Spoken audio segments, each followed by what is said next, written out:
It was Thanksgiving Day. The scent of roasted turkey filled the house. The old oak table I inherited from my grandmother was perfectly set, and the whole family had gathered around it, just like they did every year. I had spent 2 full days in the kitchen. The Greek rice was just right. The mashed potatoes were creamy, and the pies, 1 pumpkin, 1 apple, were cooling on the counter, exactly how I always made them for this day. I was at the corner of the table, as usual, slicing the turkey, when Dylan, my 19-year-old grandson, looked up from his phone and said, loud enough for everyone to hear, "Why do old people always have to take up so much space?" He laughed, not with cruelty, but like it was some clever joke meant to entertain his cousins. A few of them laughed along. Some looked uncomfortable. Cheryl, my daughter, glanced up briefly, then went right back to scrolling on her phone, like, it was nothing. Doug, my son-in-law, just kept piling mashed potatoes onto his plate, completely unbothered. But me? I froze. I didn't react. I didn't correct him. I didn't ask what he meant. I just smiled. Because sometimes, silence says more than words ever could. What no one at that table realized, what not a single one of them had stopped to consider, was that over the years, I had given them everything. The new smartphones, the designer sneakers, the concert tickets, the streaming subscriptions they couldn't live without at Christmas and birthdays. That was me, and more than that, every cent of Dylan's college. Tuition was sitting in a bank account with my name on it. They didn't know, because I never asked for a thank you. I never told them I had used most of my retirement savings to secure Dylan's future. Never mentioned that I was the one who spent hours helping him study when Cheryl worked late. Or that I held his tiny, trembling hand on his very first day of school. Or that I cried tears of pride when he got into college. No one knew. But that night, as my own grandson mocked me at my own table, something inside me cracked. I looked at him, and I didn't see the little boy I had helped raise.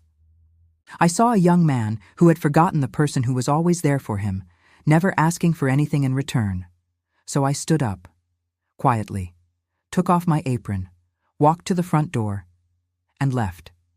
I left everything, my dedication, my pride, right there on that table. But what they didn't know was that I was about to take it all back. If you're feeling this story, tap the like button to show your support. Subscribe to the channel and drop a comment. Where in the world are you watching from? Before that night, I truly believed my life was complete. It wasn't filled with luxury or big events, but it had everything I needed: my children, my home, and the routines that gave me purpose. I'm Helen. I'm 65, retired and widowed. And for a long time, I was the foundation of every celebration, every birthday, every simple family gathering.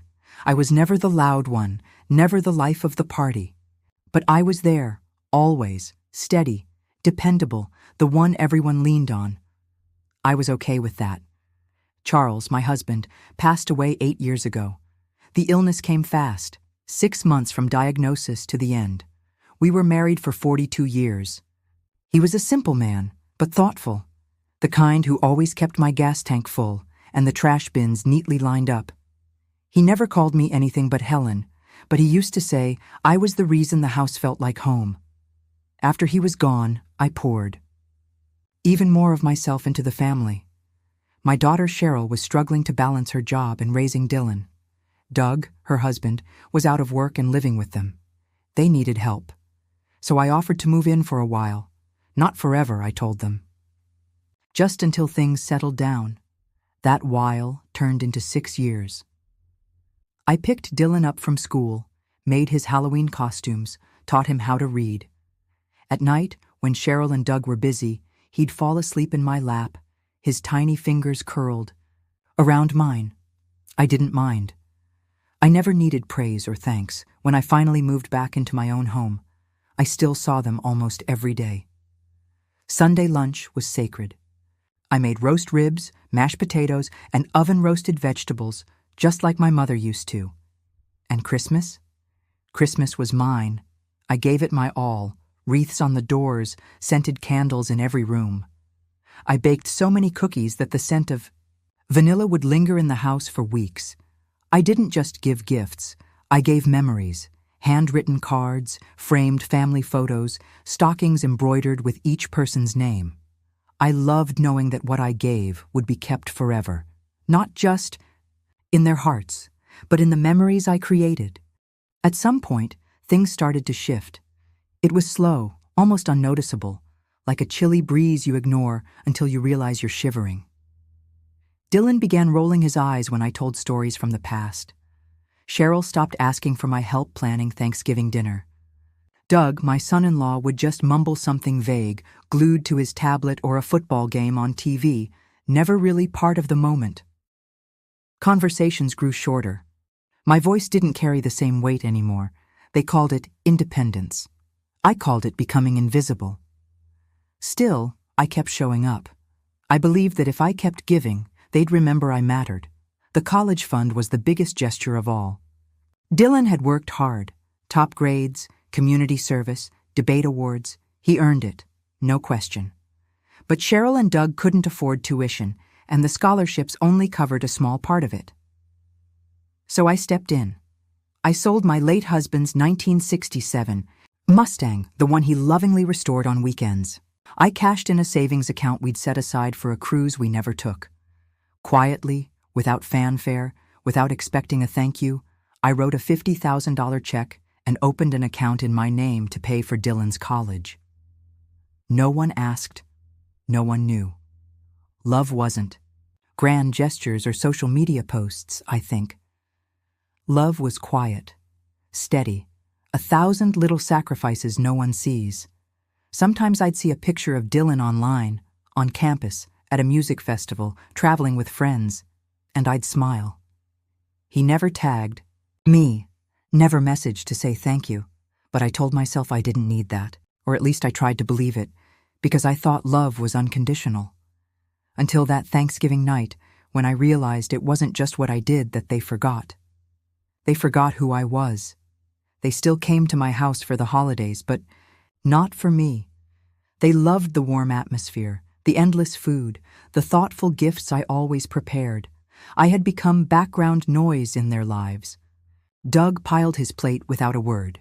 Cheryl barely looked up from her phone, and Dylan only spoke about his plans and accomplishments. Still, I kept smiling. I kept cooking. I set the table with care, fussed over every detail, and even made a special vegan pumpkin pie just for Dylan. He'd stopped eating dairy that year. I thought all of it meant something. I thought they saw me, but now I understand. They didn't see me. They only saw what I gave, and that was the last Thanksgiving I offered. Anything they didn't deserve. I remember the first time I felt it. Not something I heard, not something I saw, just felt. A slow erosion of respect. So subtle, I almost convinced myself it was just my imagination. It was early October, just a few weeks before Thanksgiving. I had made a small jar of homemade peach preserves, still warm, wrapped in a dish towel, just like Dylan loved when he was a little boy. He had texted me that he'd be home from college for the weekend, and I thought, why not drop by for a quick visit? Just to say hello. I knocked on the door. No answer. I waited, smiling, hearing muffled voices from inside. Then the door opened. Dylan stood there in a wrinkled t-shirt, headphones around his neck, phone pressed to his ear mid-call. His eyes met, mine for a split second, or at least I thought they did, before they went flat. "Hey," he said, not putting down the phone. He turned back to his call. "My grandma brought some preserves," he chuckled. "Old school stuff, you know." "Total grandma vibes." The person on the other end laughed. "Yeah, like a recipe from another era," Dylan added, stepping aside so I could walk in. "Old school. Like a typewriter or a handwritten letter, something quaint and outdated." I smiled, as always, pushing. Down the tightness in my chest. Told myself it was nothing, just a joke, just how young people talk. I walked in and handed him the jar. "Thought you might like something homemade," I said. He glanced at the preserves, muttered a distracted, "cool," and set the jar on the counter like it was a grocery store flyer. No hug, no real conversation. His phone never left his hand. Cheryl wasn't home. "Working late," Dylan said. He scrolled through Instagram while casually mentioning, "Mom's still at the office. Some boring meeting, and Dad went out to play poker with his buddies." He spoke like I should have already known, like I was an outsider looking into a life that used to be mine through a foggy window. When Dylan was little, he'd run to the door squealing, "Grandma, did you bring jam?" His sticky little hands would wrap around me in the warmest hug. Now I barely got eye contact. I sat for a few minutes, trying to chat about college. I asked about his classes. "Engineering," he said flatly. "How is it going?" "It's fine." "Need anything?" "Nah, I'm good." His words were so thin they vanished in the air. Then came the moment I didn't know would stay with me. I offered a simple compliment. "Your hair looks nice, Dylan. That cut suits you." He gave me a smug little smile. "Yeah, people at college like it. I know how to stand out, right? Picked it myself." It wasn't what he said. It was how he said it. So self-satisfied. So sure of himself. There was a kind of casual arrogance in his voice, like my opinion didn't matter. Like I was just background noise, a faded shadow, a mild inconvenience he had to tolerate for a few minutes. When I stood to leave, he didn't walk me to the door. He didn't ask when we'd see each other again. He just waved, eyes already back on his screen. As I walked to my car, I looked at the house, the same house Charles and I bought for Cheryl and Doug when they got married. The house where we watched Dylan grow up. Every wall painted by my hands. Every azalea in the front garden planted by mine. I remembered a little boy chasing butterflies in the backyard with me. And now I was just old school. Driving home, I felt something crack inside, like a draft of cold air slipping into a room where it doesn't belong. I tried to shake it off. "He's just young," I told myself. "College kids are like that." He didn't mean it. I wanted to believe it. But deep down, I knew something had changed. I wasn't someone they respected anymore, just someone they tolerated and forgot. It didn't happen all at once. It was a slow wearing down, like 1,000 tiny cuts that only I could feel. No one else seemed to notice. After that visit in October, I began to hesitate before calling Cheryl or texting Dylan. I used to send little messages every few days, thinking of you, or saw something at the market that reminded me of you. But their replies grew shorter, colder. Most of the time, Dylan didn't reply at all. One morning, I texted Cheryl to ask if she needed help getting ready for her birthday. Hours later, she answered, "Already got it all planned. Don't worry." No greeting. No, "Thanks, Mom." Just a cold brush off, like I was a nosy acquaintance, not the woman who taught her how to bake bread. I tried not to take it to heart, but the emptiness had already settled in. A few days later, I posted a picture on Facebook, me holding a decorative pumpkin at the fall fair, smiling under a gray sky. I noticed Cheryl and Dylan liked posts from friends, influencers, even a video of the local barber's dog. My picture? Nothing. Not even a like. Not even a passing comment. It wasn't anger I felt, just hollow, like I was invisible in their digital world. On Cheryl's birthday, I went over for the celebration. I brought a homemade lemon cake with creamy frosting, a recipe she used to love when she was younger. I wore my gray cardigan, the one Charles used to say made me look elegant. When I arrived, there was no warmth in the welcome. Cheryl was in the living room adjusting a playlist on her phone, while Doug fussed over a bottle of wine, rambling about the price. Dylan sat in the corner with his tablet, headphones slung around his neck. I came in with the cake, and Cheryl simply said, "Just put it on the table, Mom." No one mentioned the lemon cake, but they complimented a store-bought cheesecake Doug brought and some packaged pâté Cheryl had set out.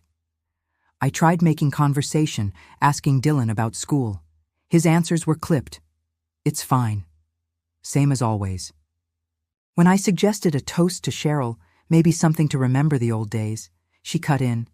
Let's just eat, Mom. Everyone's hungry. I shrank a little inside. Felt like my presence was only useful, not meaningful. After the meal, while everyone drifted into the living room laughing at stories on Dylan's phone, I stayed in the kitchen, quietly washing dishes. No one offered to help. When a wine glass slipped from my hand and shattered on the floor, Cheryl didn't even look up. Leave it, Mom, she said, annoyed. It's not a big deal. I knelt down, my hands trembling as I gathered the shards. My knees ached, my eyes stung, and no one moved. I felt like a burden in that house. The same house Charles and I had bought for Cheryl and Doug when they first got married. A home I helped shape with so much love. The next day, my phone buzzed with ads. I saw promotions for things Dylan had mentioned wanting for Christmas, a smartwatch, concert tickets, a designer jacket. I started to plan, like I always did. But for the first time, I stopped. Why was I giving so much to people who no longer saw me? Love isn't a transaction. I knew that. But I needed something more than emptiness. I needed to feel like I mattered. Not just my cake, not just my money, not just the space I occupied. In the days that followed, loneliness crept into corners I could no longer ignore.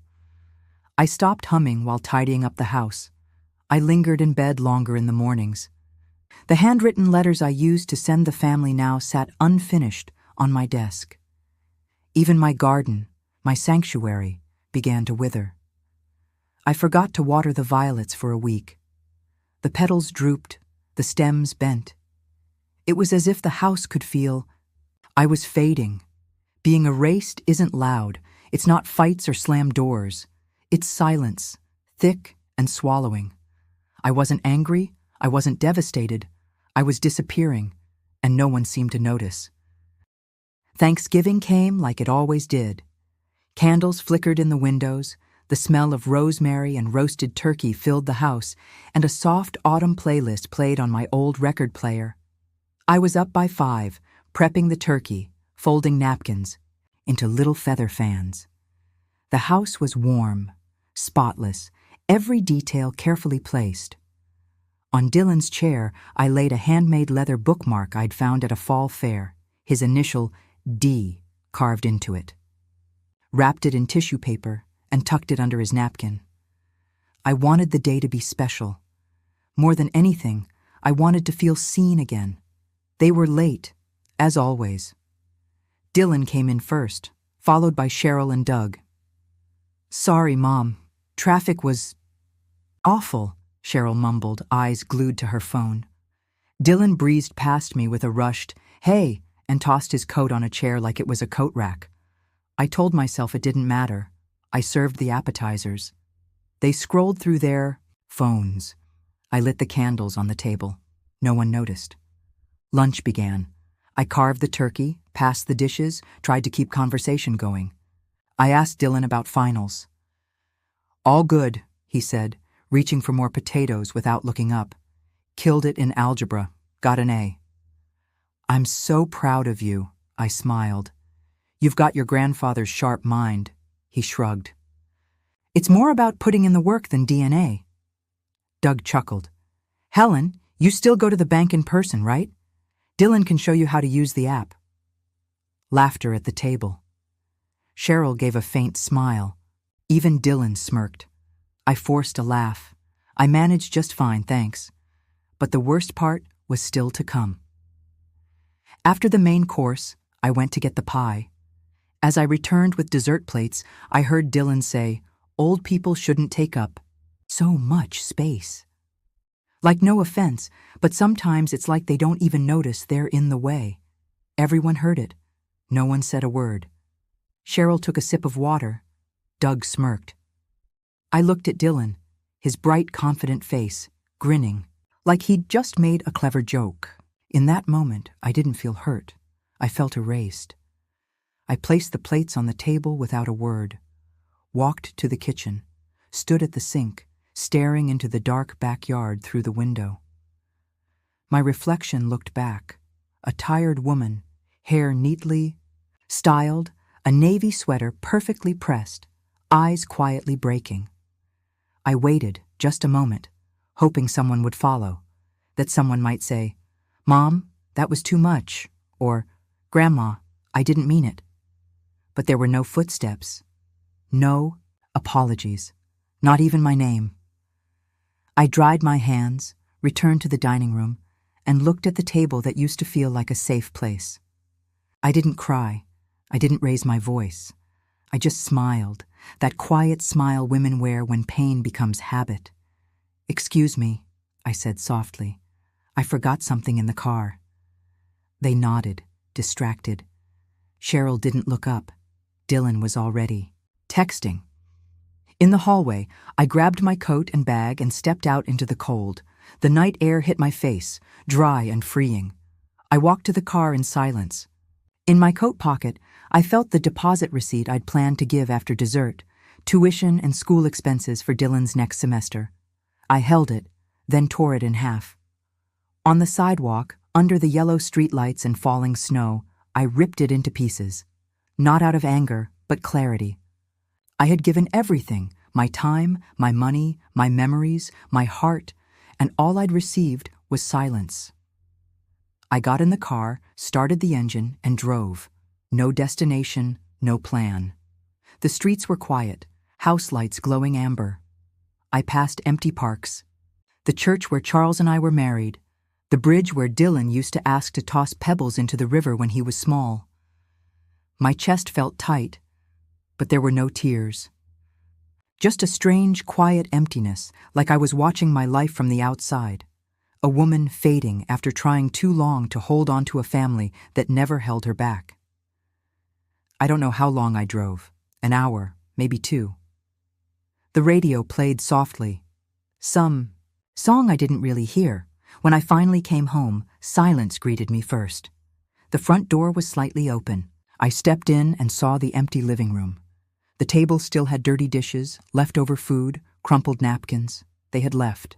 Cheryl, Doug, Dylan. They'd gone without waiting, without asking where I was. Cheryl's coffee cup was in the sink. Dylan's plate sat crusted with mashed potatoes. No note, no sign of concern.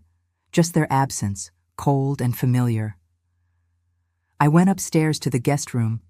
The clean sheets were untouched. The candle I'd placed for Dylan was still unlit. The pie still on the counter had never been cut. I stood in the dark kitchen, wearing the same navy sweater I'd smoothed out that morning, and realized they hadn't missed me. Not really. My absence wasn't a gap in their day. It was convenient. At 11:42 p.m., a message in the family group chat. Cheryl. "Thanks for lunch, Mom. It was amazing. Love you." Dylan sent a pumpkin emoji. That was it. I stared at the message, blinking on my screen. I left everything behind, the table, the pie, the bookmark, and went to bed. I didn't sleep. It wasn't sadness. It was something deeper. I felt the foundation of my life shift, almost silently. Everything looked the same, but nothing was the same. As if I'd finally accepted a truth that had been whispering for years. I wasn't part of the family anymore. I was a blank space, a silhouette in photos they no longer kept, and if I truly left, they would adjust. They'd swallow the silence and move on. The days following Thanksgiving were quiet, but not empty. It was a different kind of silence, not the weight of indifference, but the calm of someone beginning to see clearly. I didn't call Cheryl or Dylan again. I didn't send any messages. For the first time in years, I let my phone rest on the dresser, no longer checking the family group chat. There was nothing left to say. Or perhaps I had said enough when I walked out the door that night. The morning after the holiday, I woke, up early as usual, but I didn't rush to the kitchen. I sat on the porch with a cup of tea, looking at the garden I had neglected. The violets were wilting, but a few still fought, small purple spots against the dry soil. I thought of Charles, how he loved sitting out there with me, pointing at the stars and saying we were like them, shining, even if no one was watching. I felt him with me, not as longing, but as strength. I thought of God and said a prayer of thanks because if I made it this far, it was because he helped me. I went inside and walked to the study. In the corner, in a locked drawer, I kept the papers for the account I had opened for Dylan's tuition. The statement showed the balance, $50,000 from the Mustang I sold, from the travel dreams I let go of.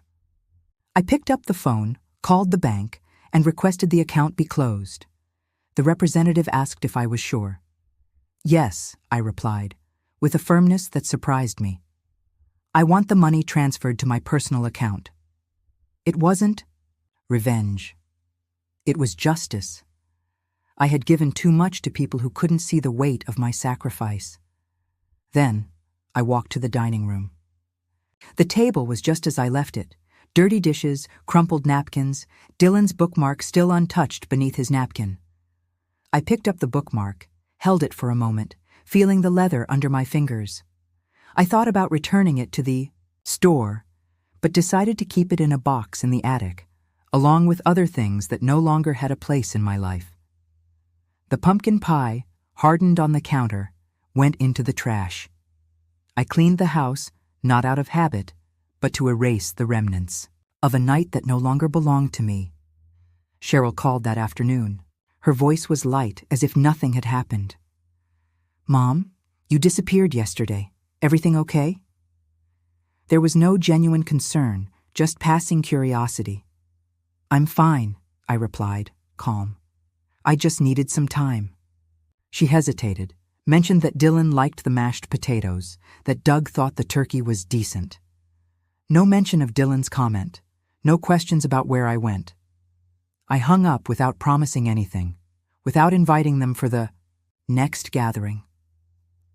The following days were filled with small decisions. I stopped planning Christmas presents, the smartwatch Dylan wanted, the purse Cheryl had mentioned. Instead, I bought a new notebook, a hardcover one, and began to write. Not a diary, but pieces of myself. Memories of Charles, the young woman I once was, the laughter with Cheryl when she was still my little girl. Every word felt like watering the garden again. The violets started to rise, timidly, but alive. One evening, I found an old photo in the attic while organizing boxes. It was of Charles and me on the porch of the house we bought for Cheryl and Doug, right after their wedding. We were smiling, with paint on our hands, having just painted Cheryl's room. The photo reminded me of who I was, not just the mother, the grandmother, the provider, but Helen, the woman who built, loved, and endured. I kept the photo on my nightstand as a reminder to myself. I didn't feel anger toward my family. I didn't feel pity for myself. I felt something new, a space that didn't need to be filled by them. I closed Dylan's account, but not my heart. I still loved them, but now I knew that love didn't mean erasing myself. For the first time in years, I began to ask myself what I wanted, not for them, but for me. And for the first time, I wasn't afraid of the answer. The months passed like a season changing quietly. There were no major confrontations, no dramatic letters, just a stillness that surrounded me like the winter sun, gentle but steady. I was no longer the Helen who rushed to fill the emptiness of others. I began to fill my own. I returned to the garden with a determination I hadn't felt in years. I bought new plants, lavenders, daisies, a basil plant that scented my fingers. Each shovel of turned soil felt like a conversation with myself.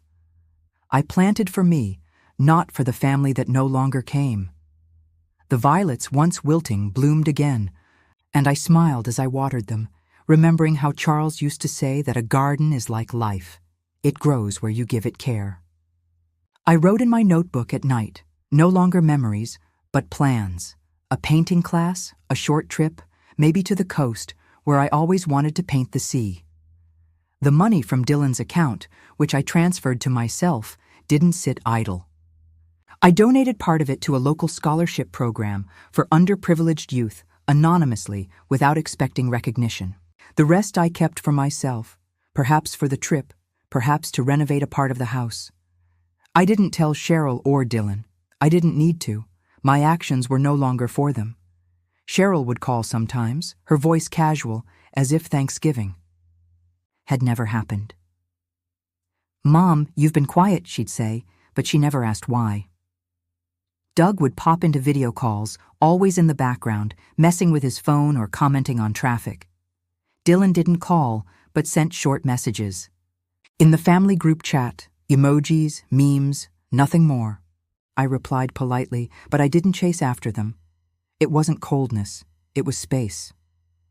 For the first time, I let them feel the weight of my absence.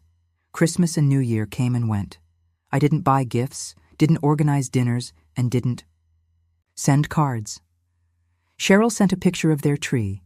I responded with a heart, nothing more. I didn't miss the weight those holidays used to carry. One afternoon in January, Dylan showed up at my door, unannounced. He was wearing a new jacket, his hair messy, the same confident look, but with something different. A hesitation.